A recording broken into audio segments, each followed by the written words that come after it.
Sellers, are you making this huge mistake that might be costing you thousands of dollars? Well, let's talk about that today. My name is Mindy Sylvester, and I've been selling real estate in the Naples area for over 25 years. If you haven't subscribed to this channel, please hit the subscribe button so you'll be the first to know about the latest real estate information. And go ahead and hit that like button if you like this video. So, what is one of the biggest mistakes home sellers make that cost them potentially thousands of dollars? Well, it's choosing the agent based on how much they charge. Basically, choosing the agent who charges the least, which is a huge mistake. Think about this for 1 second. If your agent can't negotiate their own commission, if they're not even strong enough to fight for their own commission, to feed their family and support their household, how can they possibly fight for yours? Think about this. The average agent sells less, not even the average agent. 85 to 90% of all agents sell 3 homes or less per year.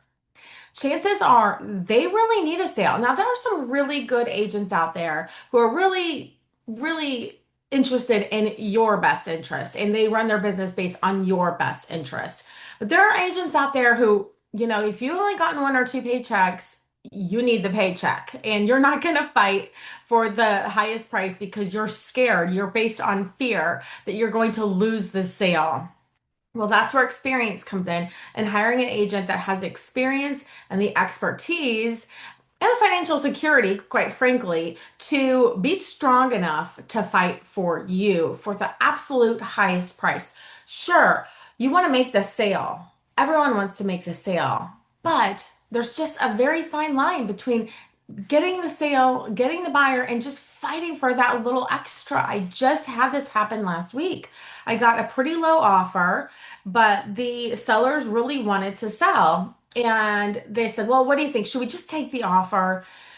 And I said, well, I feel like they're going to be willing to offer more. They acknowledged that the offer was low, and I just feel like most buyers are willing to pay more than their initial offer. However, I will say that in the past couple of years, we have seen more than ever buyers making one-off offers. Like they're just making an offer to see if they don't take it, they'll go to the next one. If they don't take it, they'll go to the next one. We have seen that more in the past couple of years than we've seen in a very, very long time. But still, initially, a buyer's going to be willing to pay more than their initial offer. So they called me back and they said, you know what? We really want to take it, but we trust you. Like, this is what you do, and we trust you, and we want to use your judgment. I said, I'm going to make sure you don't lose it, but let me just try. Let me just fight for a little bit more money for you. And sure enough, we countered and we got them $25,000 more. $25,000 is a lot of money. They were going to take the initial offer and they would have been happy with the initial offer. They would have been happy that they just got the home sold in this market. Thank goodness. What can you do with $25,000? So much. So just make sure you don't hire your agent based on whoever's going to charge you the least amount of money. Hire an agent that's going to fight for you. Also, agents have different marketing plans. There's a huge difference in the results agents get. And it shows. Like I said, the average agent sells less than 3 homes per year. I sell 3 homes a month. On average, I was selling 1 home a week till the market, decided to be challenging for us. But I'm still selling on average 2 to 3 a month. But the thing is, I don't have to make a sale. I'm not going to make a sale to jeopardize you as a seller getting the absolute highest possible price because my power is not going to get turned off anytime soon. I've sold over 800 homes. But also, another mistake sellers make is choosing an agent based on the price that they tell them. And I've had this happen so many times where I've lost listings or I just didn't want to take the listings because the sellers were not uh, realistic about their price. They wanted to overprice the market, and that is or overprice their home for the market. And that is a really bad strategy in this market. You need to price your home well. Everything I do is to get the highest possible price, even my pricing. And I spend a lot of time pricing. I can't even tell you how many I've lost, maybe two or three listings where either they didn't want to take me because they didn't like my price, or I didn't want to take it because I didn't like their price, or both.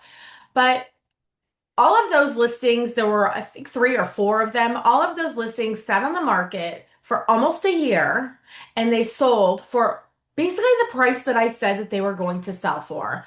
Now, you know, I understand if someone's telling you they're going to get you this price, but we're all looking at the same statistics, right? We're all looking at the same numbers. For an agent to tell you, "Oh, I'm going to get you $1 million," when everything else is selling for 850, that hurts you. And personally, I think it's a huge disservice. Does the agent really think they can get you $1 million? I don't know. Maybe sometimes they do, but I think sometimes they just tell you that so they can get the listing. And then what happens? You sit there and reduce, reduce, reduce, and you end up getting less than what you could have if you sold it for the right price based on market value at that time. The best way to get the most money is to price your home well from the start.